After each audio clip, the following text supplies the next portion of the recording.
Hi, everybody. Welcome back to Tattoo Homewreckers. My name is Callista, and this is Gaia.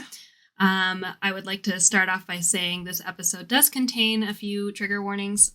So in this episode, we are going to talk about sexual abuse and substance abuse.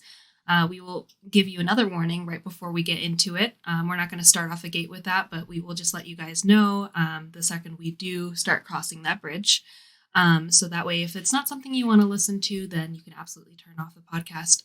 But for now, we are just going to start with what is wrong with our industry. Yeah, why we as tattoo artists and our industry suck. Absolutely. Yep. It's only fair because we did bag on our clients. Yep. We talked about shitty clients, so Yes. Now we are going to talk about shitty artists, including our experiences and also things that we've done horribly wrong that we are trying to work on. Yes, absolutely. So to start us off, I wanted to talk about my introduction to the tattoo industry. The first day. I have my apprenticeship diary in front of me because, fun fact, I have a diary for every year of my tattooing career because I just thought it'd be fun. It's nice to document your growth. And my first day of my apprenticeship, and by the way, I'm not going to drop any names. Please don't ask me to say anybody and specifically call people out or shops out. I'm not going to do that. But to continue on, the first day of my apprenticeship, I started off with, it was all men, as per usual. It's a very male-dominated industry. And during my first day, my boss at the time had gotten to a physical altercation with an ex-employee in front of a client. So I forgot the exact context, but basically this ex-employee was just there to collect his flash that he had left. And my boss at the time straight up just punched him in front of a client. And of course, no other clients were around. My boss had a client in his chair and he punched him, and it was insane. I think I was 19 and I was just watching it all go down oh shit, dude, this is what it is. This is what's happening. So that was the beginning of my apprenticeship. Yeah. The beginning of my apprenticeship started in essentially those sheds you can buy outside of Lowe's. I started learning about tattooing in one of those. I actually got my first tattoo in one of those. Mm-hmm. So that'll lead us into a later discussion about the lack of education and cleanliness and hygiene in our industry. Mm-hmm. And it has gotten better, but it is one of those things that it continues to be a repeat issue in this industry. So to kick us off, I wanted to kind of talk about culture again. How a lot of these things are normalized in the tattoo industry. For example, punching your ex-employees, not cool. Yeah, when you were telling that story, it made me think of a couple times at my old shop when artists would either have rivalries with other shops and we had, I remember at one point I was holding the phone dialed 9-1 ready to dial the other one as an artist was holding the door shut, and some other artist from another shop was outside our door pulling on it, yelling at him to come out of the parking lot and fight him. And it's because they had just had extreme drama between them and then decided that they were going to fight. And then he chickened out and didn't want to fight him. But then I've had actual fights in parking lots. Mm-hmm. So fighting is sadly a weird part of our industry. Yeah. And it has, I think a lot of it has to do with not to gender fighting, but a lot of that is male aggression, and how with women, we talk about this a lot, how women are taught not to, when you have a problem with someone, we go sideways. We're taught as young girls that we essentially have to be catty. Yeah. That's how women can't address it directly. Exactly. Or in my past experiences with females in the industry, is usually the first thing they do is go online and start talking shit. Yes. We've had that happen to both of us. Yeah. Absolutely. Yeah. So there's this weird thing in our industry where people think that violence and aggression and just bullying solves problems, forgetting that we are indeed all adults. And I don't know, I could be wrong. Maybe this is a big thing with bankers. Maybe bankers are actually secretly have Tellers? A fight club in the back. Yeah. Yeah. It's you're a teller from freaking this bank? I'm going to beat you up. Yeah. Who knows? There's some weird, and heaven forbid you talk to someone at another shop Oh, because yes. then instantly you're trying to poach an artist, which I don't know what that is all about. That like apparently there's such a finite amount of artists, and especially here in Reno, there are so many tattoo shops, and tattoo shops are opening up every single day. Absolutely. That if you don't work well at one shop, there's plenty of studios, but you're not allowed to go from like one shop to another without there being this giant fallout. Yeah, with this like it's almost like it's not like leaving a regular job where it's like, okay, when you leave like on good terms, you leave on good terms. Even when you leave on good terms, it very much feels like a breakup. You know what I mean? And it's then all always of a sudden, big and nasty, and they're bitter parties. It's insane. Yeah, and like, why is that? Why can't we just, leave like adults? Well, I think it's that part of our culture that's like tattooing is your life. It's your whole identity. Yeah. So if you leave like one, it's basically like the same as being married. That heaven forbid you end a marriage nicely. Right, absolutely. There always has to be like a common enemy or like, there has to be some big blowout that happens.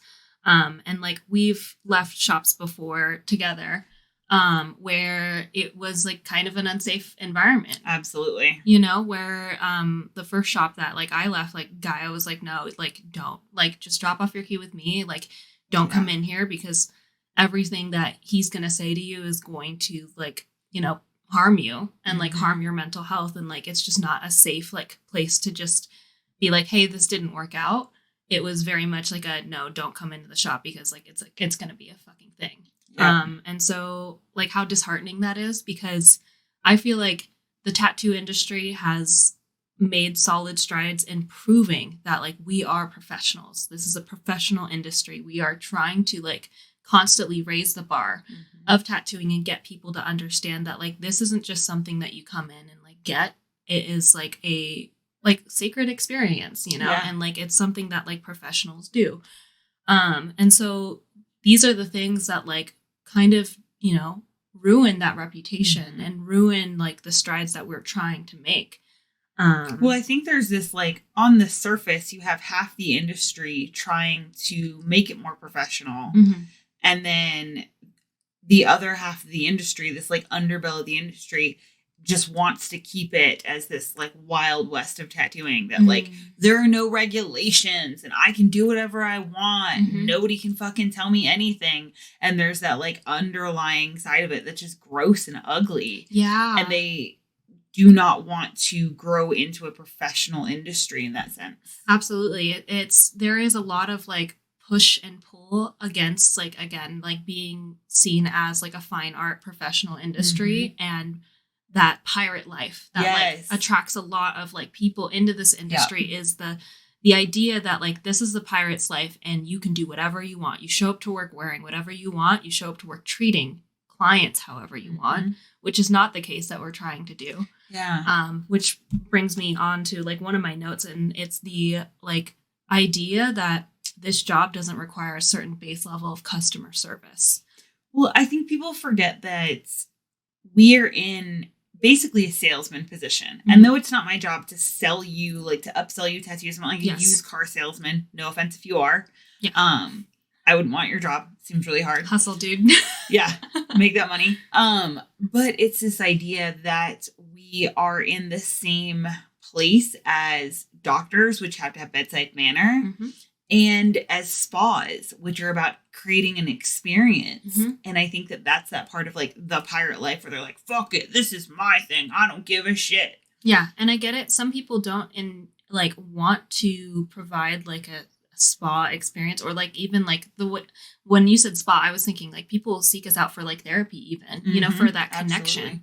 And I would understand like some people like not being into tattooing for the connection with their clients, but you and I are very similar in the point where like we thrive off of connection with our clients. We love having hard conversations and like getting to know people and like really like seeing them and seeing their struggles and their issues, because everyone's story is so uniquely different. And like when you click with a client, it's the most beautiful thing, you know, like we have had several clients turn into friends because like it's so beautiful. So I would understand why people like might not want to go that far off into the deep end. And some tattoo artists want to like just focus on the art, and that's totally fine. But like you also have to acknowledge that like either way you cut it, it is such an intimate experience. Yeah. And I see a lot of tattoo artists like not having any empathy for those who like are genuinely scared shitless. Well, I think they forget. I think that artists are really, not to like defend them. Yeah. Because this is our episode to be like, our industry sucks. But I think that it's like, I have to remind myself all the time. And I actually tell clients during consultations that like, this is my second home. This is basically my living room. Yeah. And you're coming in here and it's terrifying. Mm-hmm. And I have to remind myself quite a bit to be like, hey, this is super scary for you, but this is where I live. Yeah, we do this every day. Like we Yeah. are at work more often than we are at home. So it is very easy to like lose that like empathy of like, oh my God, like this is a very big thing for you to do. Get tattooed. But like I do see like a lot of like artists kind of dropping the ball in the sense that they're just like, I'm just going to slap it on you and you sit down and then that's it. You know what I mean? Well, I think it's that forgetting of that customer service and forgetting the permanency. Like just side note, guys, we spent an hour and a half today stenciling her and the design wouldn't work. And a lot of artists will put shit on crooked. Both of us have crooked fucking tattoos. Yeah. Because artists were like, meh, good enough. And that is like prevalent hardcore in our industry of this like good enough attitude. Like, I don't care. It's good enough. They don't know any better. Instead of taking the extra, like today was extreme. An hour and a half stenciling is ridiculous. Yes. But usually it's an extra 5 to 10 minutes to be able to get a perfectly straight tattoo. And yes, the human body is not balanced, but come on, guys, fucking do better. Absolutely. The amount of ridiculously crooked tattoos or just like horribly placed because you were too lazy or fuck a backwards tattoo because you were too lazy to go and rerun your stencil the other direction. So then later on, another artist has to deal with that problem. So like suck a dick there. As somebody who does a lot of cover-ups because tattoos were done shitty, fuck y'all. Don't always blame the clients. Yeah, absolutely. There is the occasion that you like go to start a project with a client and you're like, okay, so your artist did the best they could. You've changed your mind 40 million times. But most of it falls on the artist for educating our clients, which they don't in our industry. They're like, no, I'm not going to educate them. They don't know any better. Yeah, absolutely. And like, I think that was one of the biggest things I had to learn, like fresh, like coming out of the gate during my apprenticeship, was knowing that like you want to spend like time on your stencil. You do want to spend time because like you can drop a perfect design and be like, yeah, no, I think it'll flow perfectly. And then you place it on that person and like, it just doesn't, you know what I mean? Like you just have those moments where it's like, all right, well, this should have made sense. And then it doesn't. Or you'll have a design where you're like, I have no idea how this is going to lay out. And then you place it on and it's a total fluke and it like works perfectly on their body, which is great when that happens. But like when it's the other situation where it's like, okay, this is not working out. It is so much better it takes so much more willpower and like a good conscience to just say, hey, we're going to call it quits today. Like, today is not the day. It's not happening. Or like, hey, I have to redraw this entire thing and we can get line work done. I know we were planning on finishing this tattoo today, but like, I need to take the extra 10, 20, 30 hour to figure this out and make sure that it is, good. I mean, I've absolutely had clients that I've had to reach out to like the morning of their appointment and be like, look, dude, I've been working on this. I hoped it would come together this morning. Oh, yeah. And it fucking didn't. And as upsetting as it is for them, it is like just as upsetting for me to have to be like, nope, I dropped the ball here. I can't figure this out. But every one of those pieces has always turned out better in the long run. Oh, absolutely. Because like, here's my thing is, you don't want your present frustration to make you tattoo something that is not going to work out for the rest of their lives. Yeah. And like, it is so much better to address the present frustration and be like, okay, you know what? Like, it's not working out today. And even if I force myself to do this, like if you force yourself to do something like that, again, it's something that lasts that person the rest of their lives. And I think part of the issue is that like, there really is not, people don't talk about this unspoken like moral code that like tattoo artists like need to have, and it's almost like how like doctors get like they like pledge or something, like a lot of medical oath. Yes, exactly. They have an oath and like we don't have like an oath as a tattoo industry that is like widely talked about, I feel like, and there should be a certain amount of like oath and like moral compass standpoint, like a baseline of just like, I am going to make sure that your tattoo turns out the best it possibly can, even if that means canceling on you, even if that means like. But I think that also comes along with the education, Yes. like, and this whole idea of the pirate life that it's like, hey, look, like there's this weird pride in the lack of knowledge that's happening in our industry. Yeah. That when you explain, like, I don't know how many times I have to explain like how tattoo derm works. Mm-hmm. And then you'll hear people like other artists, like telling them it's like the wrong information. Yes. Because, and honestly, you can just read the bottles and read the aftercare instructions on the manufacturer's packaging and it'll tell you how to do it. But over like the course of my industry, you just hear artists like, no, you can cover it in saran wrap. Like, are you food? Why are you covering clients in saran wrap? Because if your doctor said, hey, I know we just did surgery and I'm not going to put the appropriate bandages on you. I'm actually just going to throw Vaseline on you, which is not designed for this at all. And then I'm going to wrap you in saran wrap and let you walk out the door and say, hey, good to go.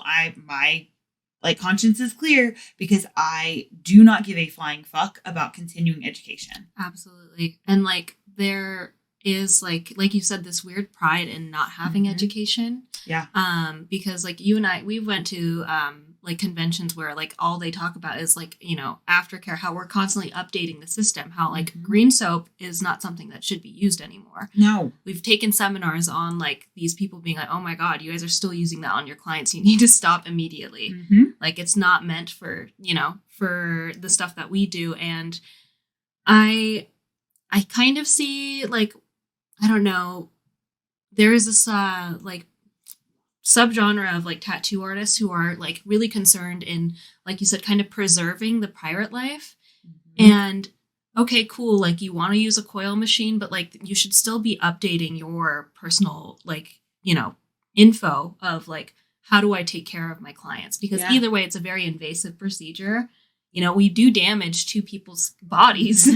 And there's no harm, no foul in like wanting to stick to your roots. And but like, that being said, we're the only industry that does not require any adequate amount of continuing education. Yeah. So now, granted, it varies state to state. We don't have any like deep federal regulations when it comes to tattooing. And so it's all based state to state, which Nevada is the Wild West. You don't have to do shit.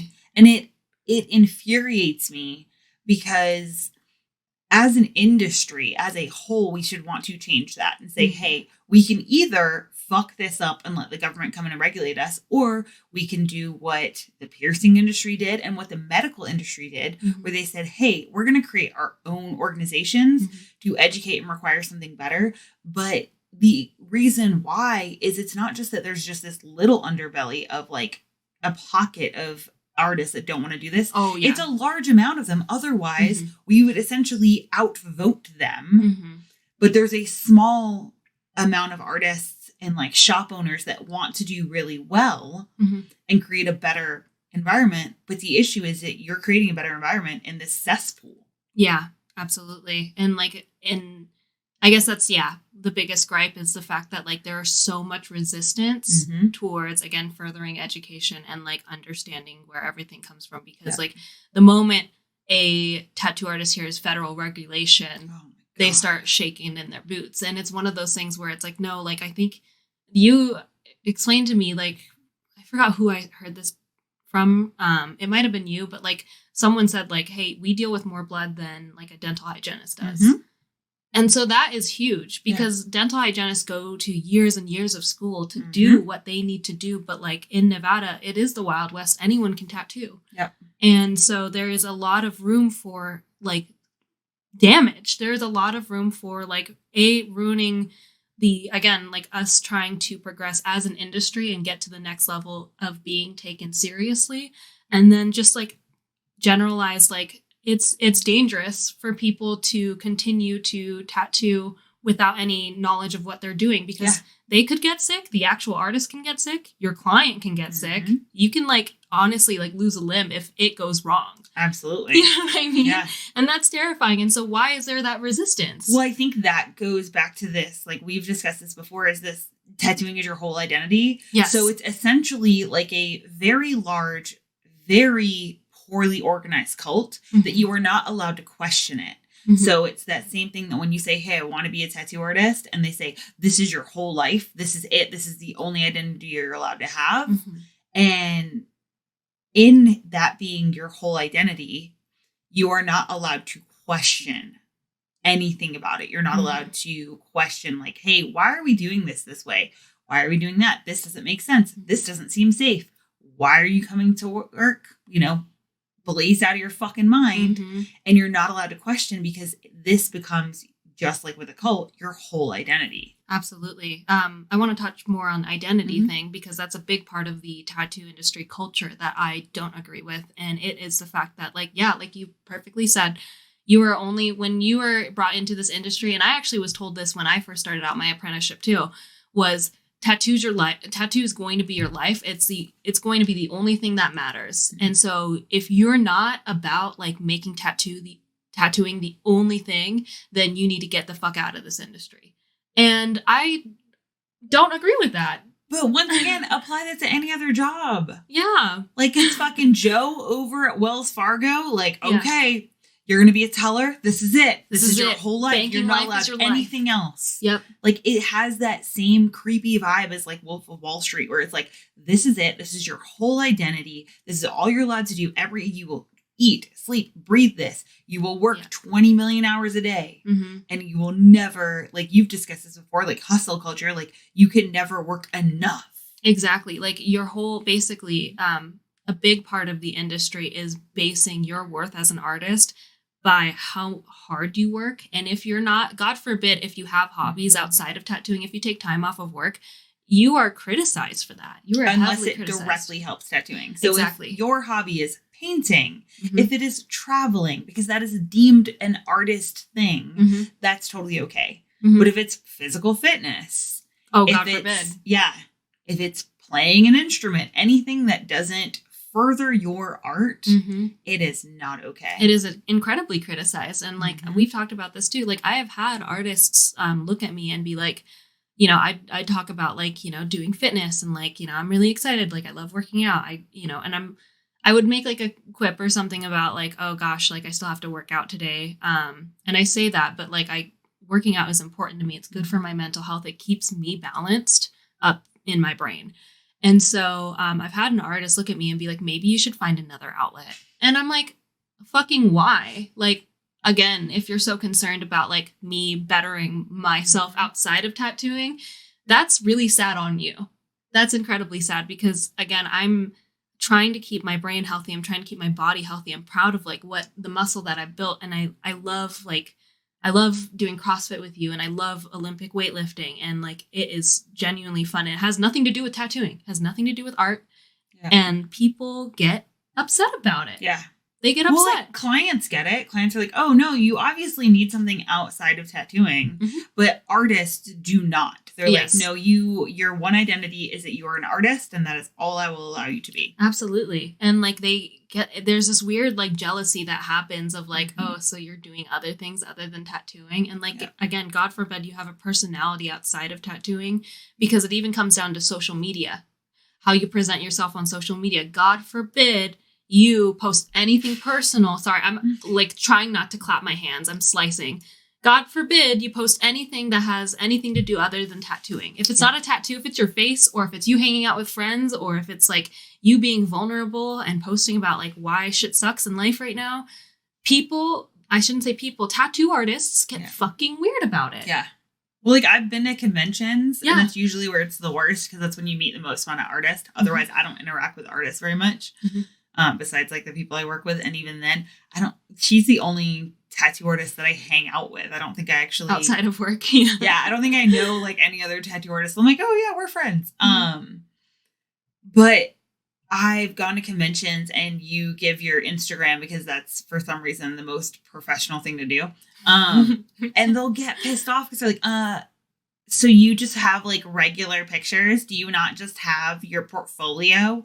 Like, nah, bitch, I got a website for that. I also have a hashtag. So if you click Gaia Marika Tattoos, bam, there's years worth of my portfolio. Same. It says on my bio, like only tats, and it's just hashtag Callista Tats. And so like, it's so weird because our social medias are one of those things where it's very, I don't know, it's important to me to make sure that like it is what I genuinely want to post. Otherwise, it feels like I don't want tattooing to have such a vice grip on every micro detail in my life that like I feel like I can only post my tattoos. Yeah. And like I want to be able to share who I am as a person. And like I'm not gonna lie, I do feel pressure when it comes to like client side view, how they view me, because when I do want to be vulnerable, and like I've been working on this, trying to be more vulnerable on social media platforms, I do get worried that like, oh God, like what if they're not going to want to be tattooed by me because people know that I struggle with like mental health stuff. But here's the thing, everyone struggles with mental health stuff. It's just whether or not you actually like, I think also it talk like about weeds your garden for you, because like, yes, it does. Anyone who's been on my social media is like, okay, so I'm not going to go get tattooed by her if, you're a huge MAGA fan, Oh yeah. If you want a MAGA tattoo, you don't want to sit in my chair. Don't come to either of us. You already know this. Yeah. Would I tattoo it? Absolutely, because it'd be fucking hilarious. But more than likely, that client is not going to feel comfortable with me. So for me, I had the opposite thing where social media was it's just a scrapbook for me. Mm-hmm. And it was a way for me to be able to share who I really am with my clients. Mm-hmm. And I get so much more flack from artists about that than I do from clients. Clients are like, fuck yeah, I love it. But artists are like, you need just your artwork. Like, I'm not allowed to be a real person. Like, and that's how I see it when they're like, you need to just have a portfolio and not like pictures of your dogs or your best friend or your husband. Mm-hmm.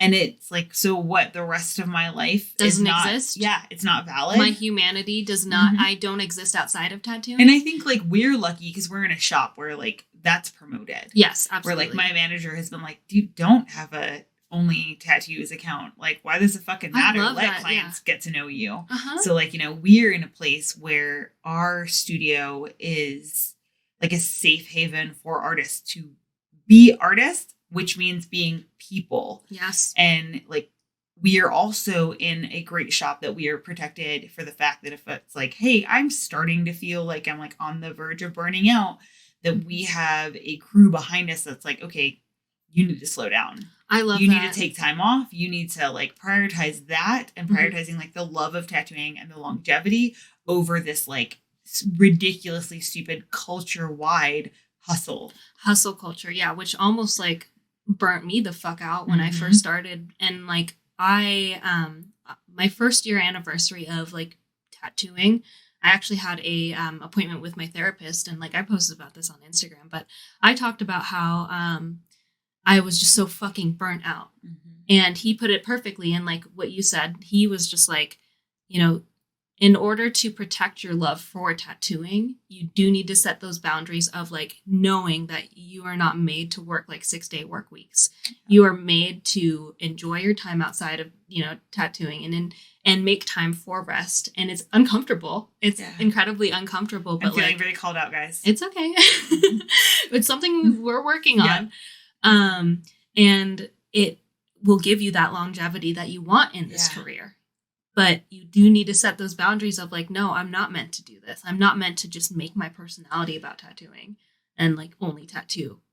Do you think maybe part of that hustle culture is what leads into the, like, we won't go deep in this right now. We'll go deep in it in a second. The like drug and alcohol use, because they're like numbing how much and like trying to like stay in it. I had this thought in my brain and it's been brewing for a while. I think a lot of the times when people like abuse substances, especially if they're in like a very hustle culture like industry, is because instead of I personally think that decompressing sober takes a much longer time and is more active than decompressing when you're inebriated.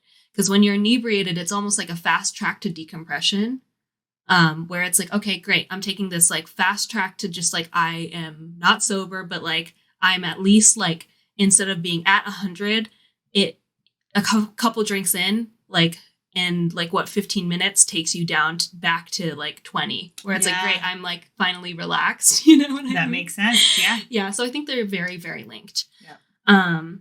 But we'll talk about that a little bit more in Yeah. couple minutes. In a couple of minutes. But we did want to talk about the hypermasculinity that is in our industry. And I personally don't know if it's just because we don't have enough female representation or, quite frankly, enough queer representation. Yes. If that's it, or like if it's just those like hard asses that are sticking to the old guns of like hazing apprentices. Yes. And I'm not talking about like the cute fun, like let's just, poke fun at you. Yeah, poke fun at make you. Make you draw a million sloths. Yeah, make you draw. Well, you earned that. I did earn that. Make you draw a bunch of sloths, or what that is, like why this need. Because though there is a part of me that gets jealous sometimes that you were able to skip a lot of the like bullshit I had to go through. Generational trauma in the industry. Yeah. I wouldn't want you to go through what I went through. So I don't understand this like cycle of perpetuating, like, why are we doing that to people? I very much see it as like that generational trauma. There's this unspoken generational trauma in the industry of like, I see it a lot where tattoo artists are just like, well, I had it worse, so I'm going to make sure that you also have it just as bad. So that way I know that you don't turn out like a privileged little bitch. I feel like a lot of it is fear of like, oh God, this person's going to turn out to be like a spoiled fucking brat of an artist. Instead of actually like coming from a nurturing place. It feels very much like, this is how my parents raised me and I turned out okay, so I'm going to raise you the same way they raised me. Yeah. If that makes sense. Instead of like actually realizing that like, no, a lot of tattoo artists were hazed in the sense, and again, not in the fun way, hazed as in like publicly humiliated, being forced to like, the big question is, how bad do you want a tattoo? And when someone asks you that, they're about to make you do some fucked up shit. Like, again, like drink a whole bottle in one sitting and just watch their apprentice like get all fucked up and like, make a fool out of themselves for fun, which is really fucking sad. So instead of questioning like, is this abuse, like, did this abuse actually propel me in my career? Or am I just essentially abusing this person because I feel like it's the right thing to do and it's the only way I was shown in my... Like that kicked puppy situation of like, okay, I got yelled at by my parents, so then I don't know what to do with this pain, so then I'm going to kick the dog. Yeah. And not to say that apprentices are dogs. There's just a power dynamic there that like doesn't necessarily get addressed a whole lot, which is something else that I absolutely despise, that there's this weird power dynamic between mentors and apprentices, instead of understanding that we're both on this journey together and that your goal as a mentor is to work alongside your apprentice when they become a tattoo artist. And I think that that's something that like is just part of that hazing culture of like, no, you're always going to be beneath me. Whereas like my goal is for you in particular to out tattoo me so then I can start chasing you, which in a lot of ways you're already doing. And you've been tattooing for a fraction of the amount of time I've been tattooing. But it's that whole leapfrogging of like, okay, I pushed you, you pushed me, I pushed you, you pushed me. That's what you want. And artists are incredibly weird about that too. Like I see like a lot of like weird jealousy in the industry where like you would put out a good tattoo and someone always has some shit to say about it. Oh my God, why? Right. And I know that like when I do a good tattoo and someone says some shit, I'm like, oh, which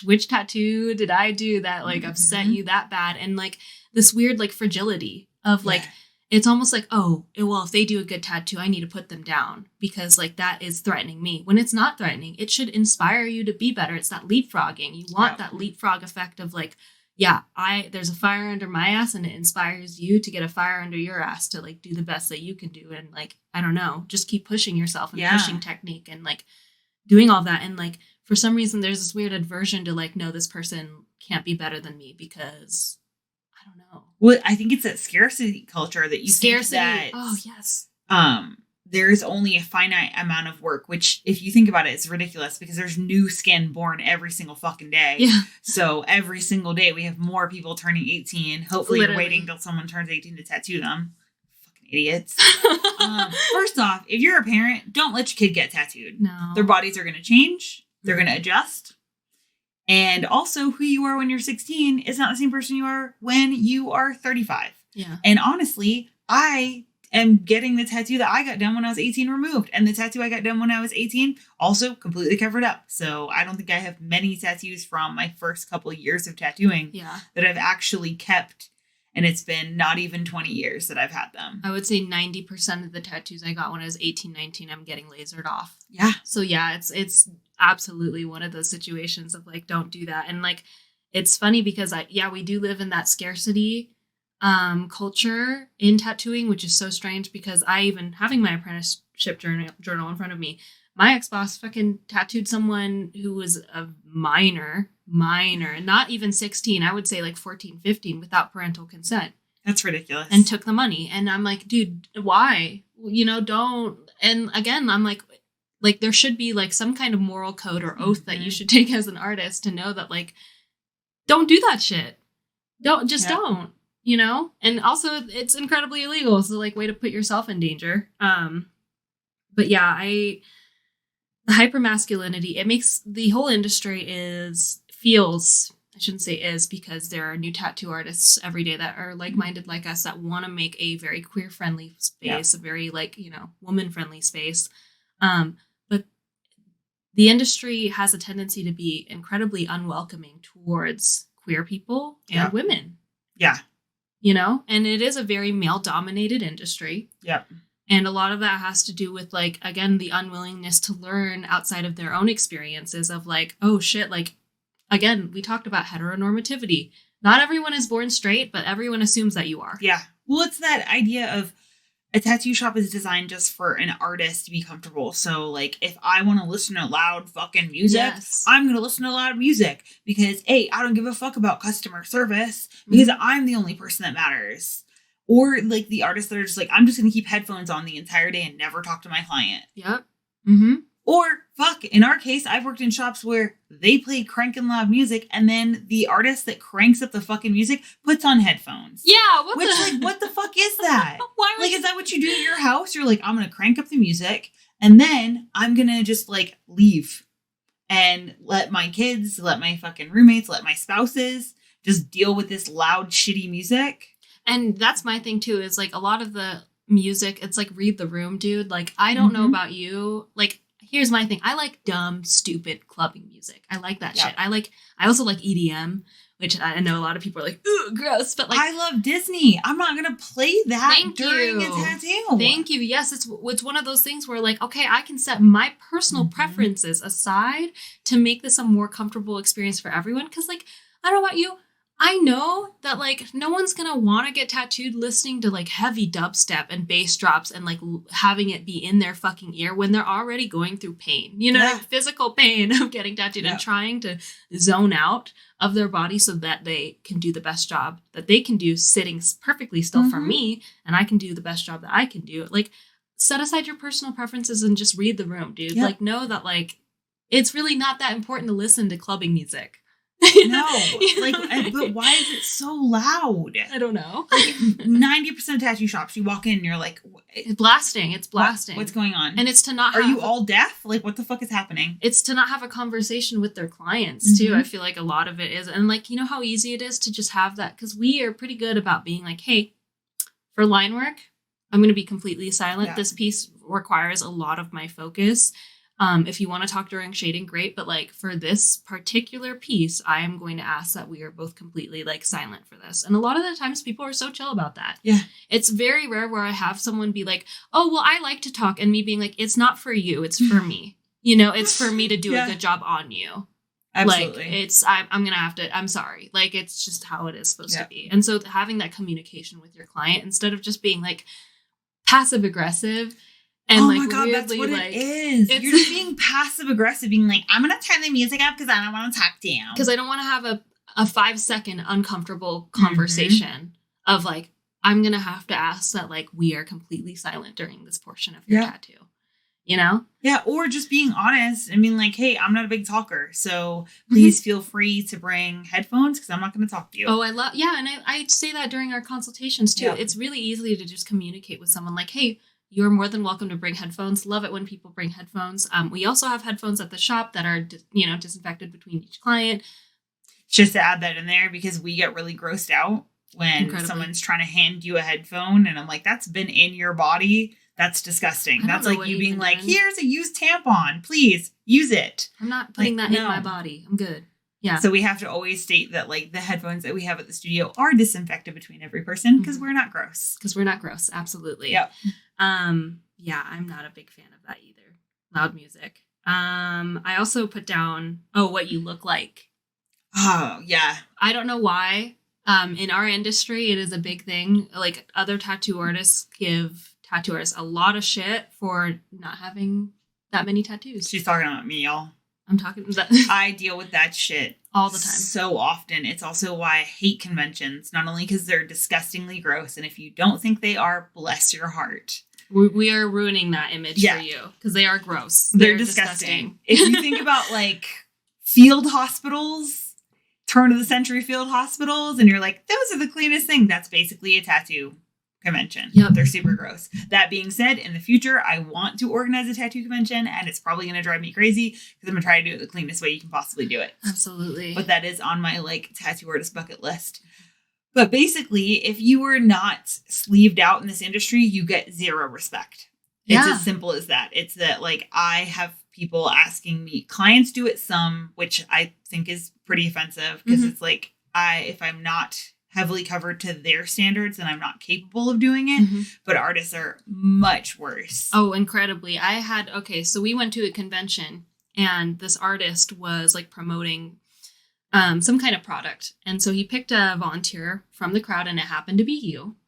And so he gets Gaia up on the stage and this dude's mic'd up, right? Gaia doesn't have a mic, obviously, because he's like presenting to a ton of people. And so he gets Gaia on the stage and the first thing he says are, girl, where are your tattoos? Aren't you a tattoo artist? And in front of a crowd, mind you.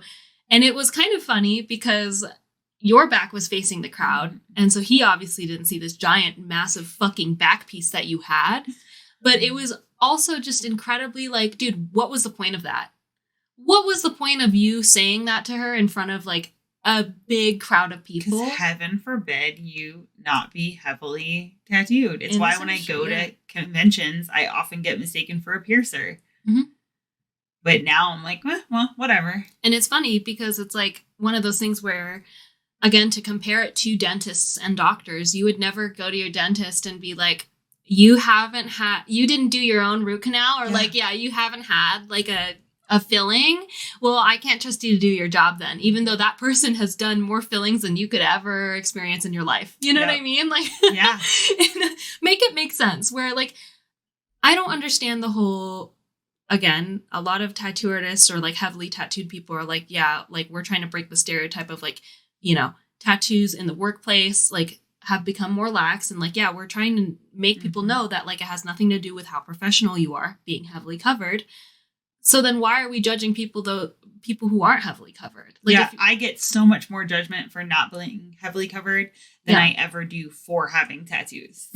And it's like, why? Yeah. What does that have to do with anything? If you know how to tattoo and you tattoo well and you're a professional, why does it matter if you're heavily covered or not? If it doesn't make your heart sing and like if these certain, I don't know, if tattoos don't make you feel like you're coming into yourself. Yeah. And we talked about that too, where like we've been getting pierced a lot and every piercing we get, we feel closer and connected to ourselves. Yeah. It's one of those things where you truly do feel like you're coming into yourself. And if being heavily covered doesn't do that for you, then like that's your personal choice. It has nothing to do with how well you tattoo. Yeah. Or I could just be saving places. There we go. Because I want to make sure that I have tattoos that look good when I hit 70. And not just be like, hey, I'm going to get completely covered when I'm 18. And then by the time I hit 70, I'm either going to remove all of them or B, have a shit ton of bad looking tattoos. Yeah. Nah, dude, the artistry in our industry is constantly changing. So I don't see the purpose of like rushing into being heavily covered. It's like rushing into marriage. You know? It's like it's with you forever. Just take your time. There's no rush. Take your time. If it doesn't make your heart sing, then like just don't do it. Yep. That being said, we are at 45 minutes for today's episode. So we will do this as a two-parter. So we actually did not get to our second and third topics. Yes. But we do want to hear about what it is that you don't like about our industry. Why you think that tattoo artists suck. Why maybe I suck. or Callista sucks. Yeah, absolutely. So if we have done something awful and we suck, besides the fact that she can't answer emails, and on Saturdays, my customer service is garbage. We'll talk about that more next episode, or actually in a couple episodes, because we are releasing this in a slightly different order than we expected. But yes, please send us. You can Instagram message us at tattoo_homewreckers. You can also reach out and leave us a voicemail. We love hearing your voicemails. Yes. We haven't addressed them yet, but we will on the podcast. I swear we will actually talk about them and have them on the podcast. But we love voicemails from you guys. They're great. So keep it up, Wrecking Balls. We do want to hear your feedback. And we'll get into the not so fun stuff at a future episode. So thanks for tuning in. We love you guys. And we'll see you next week. Bye.